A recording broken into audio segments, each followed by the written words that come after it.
Hablaremos en este tema de las emergencias y el servicio de salvamento y extinción de incendios en un aeropuerto, una parte muy importante. Vamos a ver la planificación de emergencias, el plan de emergencias, los tipos de emergencias que puede haber, propiamente el servicio de salvamento y extinción de incendios, cómo se determina la categoría del aeródromo, qué son los agentes extintores y cuáles hay que tener, qué tiempo de respuesta debe tener un servicio de salvamento y extinción de incendios, dónde lo sabemos poner y un poco el diseño interior, ¿vale?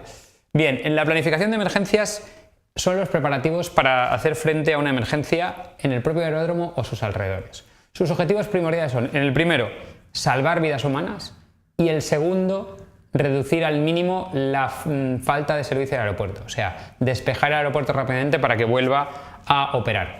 En el plan de emergencias hay que coordinar tanto los recursos internos del aeropuerto como los externos. La policía, las ambulancias, los bomberos que tienen que venir de fuera tienen que estar coordinados en el plan.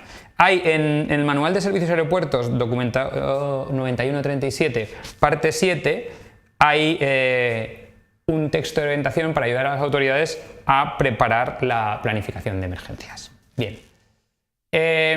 Normalmente en el plan de emergencias, ¿qué tenemos? Pues tenemos el tipo de emergencias previstas, las entidades que intervienen, qué responsabilidades tiene cada uno, un listado de información de nombres y teléfonos para localizar exactamente a cada uno de los responsables de cada cosa y luego un mapa cuadriculado del aeropuerto e inmediaciones para que todo el mundo sepa a qué se está refiriendo cuando se está hablando de una zona, para que no haya lugar a confusiones. Bien, en un plan de emergencias son muy importantes los factores humanos. De hecho, hay un manual sobre instrucción sobre factores humanos de la OACI, el documento 9683, que hay que tener en cuenta porque es muy importante la parte de factores humanos de todo lo que es el plan de emergencias. Seguimos. Aquí tenemos ¿qué tipos de emergencias tenemos? Bueno, pues vamos a verlas aquí. Incidentes o accidentes aéreos, o sea, está claro. Sabotaje, secuestro, que se llama apoderamiento ilícito en la jerga aeronáutica. Incidentes con mercancías peligrosos, vertidos, cualquier tipo de peligro de este estilo. Incendios, catástrofes naturales que puedan afectar al aeropuerto. Y luego emergencias de salud pública, por ejemplo, alguien que venga con una epidemia o que se sospeche que viene una epidemia en un avión. Todo este tipo de emergencias entran dentro de lo que es el plan de emergencias de un aeropuerto. Bien, ¿qué vamos a coordinar? Pues vamos a coordinar los recursos del aeródromo, que son el control aéreo, el salvamento y extinción de incendios, o sea, el SEI, los servicios médicos de ambulancia que pueda haber en el aeropuerto, la seguridad y policía propia del aeropuerto y luego la administración del aeropuerto y las compañías que también intervienen en todo lo que es la gestión de una emergencia.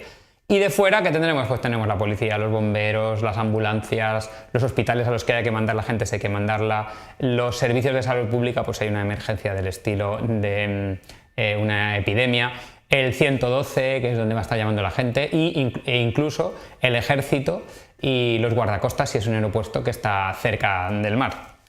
Bien, vamos a ver. Dentro de la coordinación, en el anexo 14 se habla de que es una recomendación que, como sabemos, en España hay que cumplir si el aeropuerto no lo justifica de otra manera. Dicen que hay que contar con un centro de operaciones de emergencia fijo y un centro de mando móvil que desplazar a donde esté la emergencia, ¿vale? Y debería tener cada uno de ellos un responsable para, en el momento de una emergencia, que todo estuviera claro y coordinado.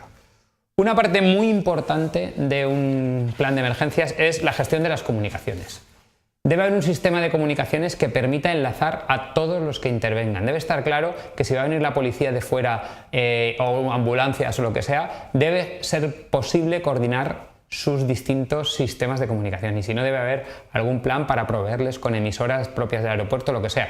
Lo que tiene que estar claro es que todo el que participe en un plan de emergencia debe estar comunicado de forma adecuada. Bien. Ensayos del plan de emergencia. Bien, pues hay que hacer uno completo cada 2 años y uno parcial en el año intermedio donde se prueben los fallos que se hayan podido detectar en el ensayo completo. De forma que con el ensayo completo nos aseguramos de que el plan de emergencia es capaz de atender a cualquier emergencia que se vaya a producir y los distintos actores van a reaccionar de forma adecuada y en el tiempo adecuado y con el tema del parcial vemos que se corrigen los errores que podamos haber detectado en el completo. ¿Emergencias en entornos difíciles? Si un aeropuerto está en entornos difíciles, como por ejemplo este que está rodeado de agua o tiene alrededor algún tipo de bosque o lo que sea, debe contar con los medios adecuados para poder realizar el salvamento en esa zona. Por ejemplo, este aeropuerto deberá disponer de lanchas, ¿vale? Con lo cual, y además estos medios deberán estar probados y verificados. Bien, con esto paramos el vídeo.